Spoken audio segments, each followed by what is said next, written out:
outliers, and the path to success they take, hidden advantages and opportunity. Malcolm Gladwell gives us guidelines in his book Outliers. I conducted 2 interviews, a designer and musician, Kevin Williams, a basketball head coach, Rachard Lofton. I asked both interviewees the same 10 questions using guidelines from Malcolm Gladwell's Outliers. The questions I asked were: 1. How do they find themselves different from other people? 2. Did finances help or harm their current goals? 3. What were some opportunities they have had that got them to where they are today? 4. Whose legacies are they following? 5. What are the relationships important in your career? 6. If they could start over today, would they be in the same place they are today? 7. Can they remember any rules that helped them or rule changes that helped their career? 8. Who or what got them involved in their field? 9. What role does their personal life play in their business life, or their business life play in their personal life? 10. How did they navigate through any obstacles?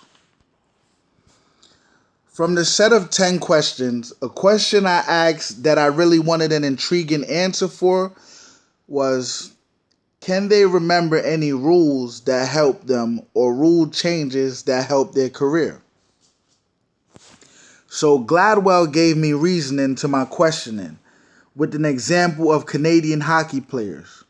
He says, in any elite group of hockey players, the very best of the best, 40% of the players will have been born between January and March, 30% between April and June, 20% between July and September, and 10% between October and December. The explanation was the eligibility cutoff age on class for hockey is January 1st. So the rule helps hockey players born between January and March get on the best squads, play with the best players, and be on the best team. It puts them at an advantage. The explanation for why that is because the eligibility cutoff is January 1st. So Coach Rachard Lofton said, life lessons learned changed his attitude. He says there is a time and place for everything, and that is what sums up life. When I asked Kevin Williams, his response was more vague. He provided a simple no. Although each answer was reputable, my reason for asking the question was to get a more in-depth look at the opinions of Malcolm Gladwell.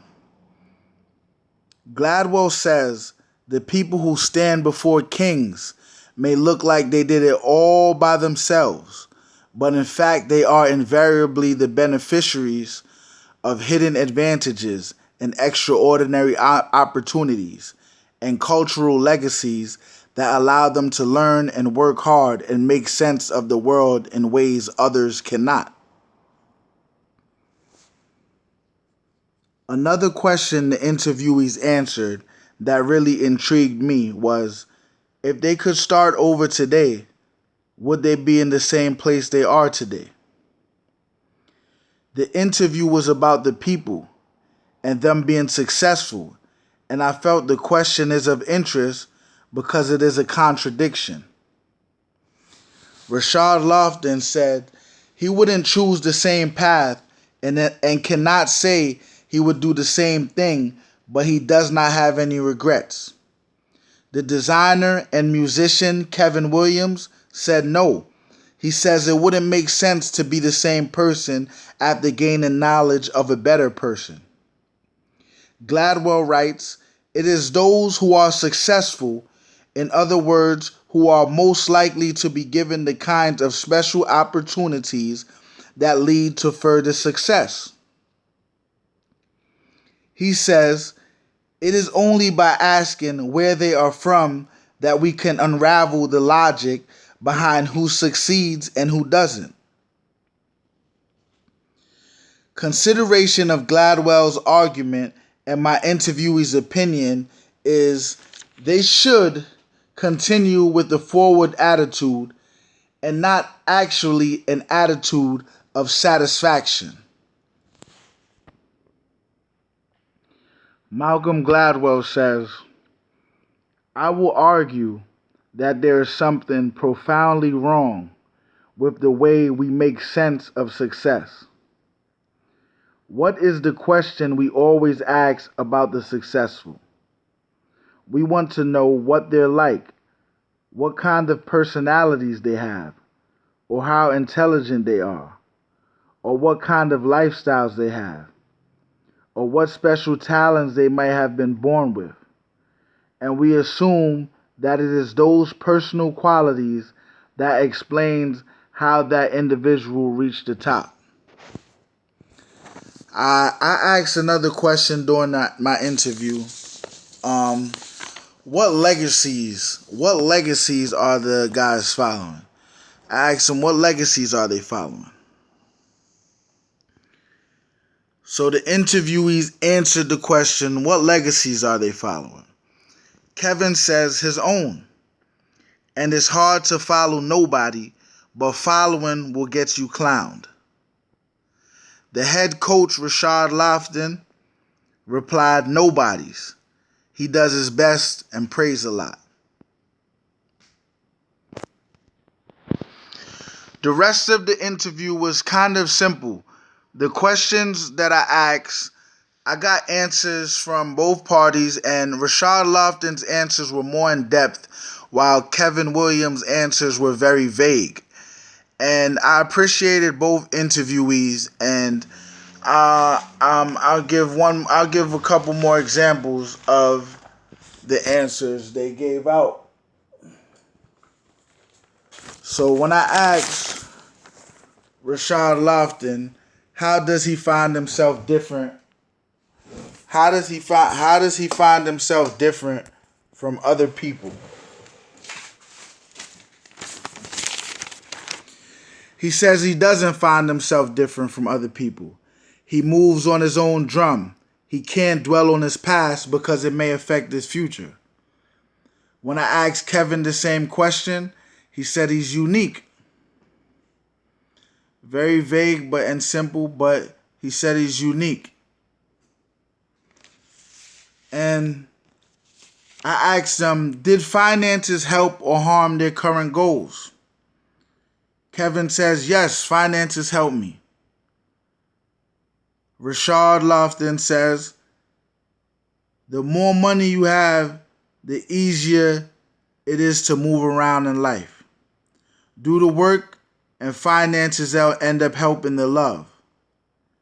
But money isn't the main focus, the love is, or he will be driven crazy.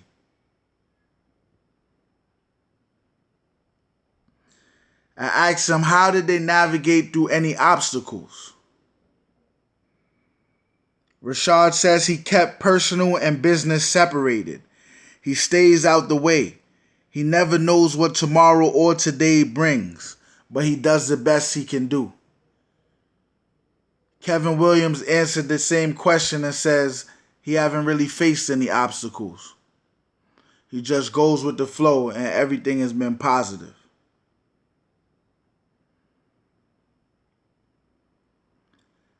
I also asked them who or what got them into their field. Kevin Williams answered his friends, and Rachard said he was a prestigious athlete.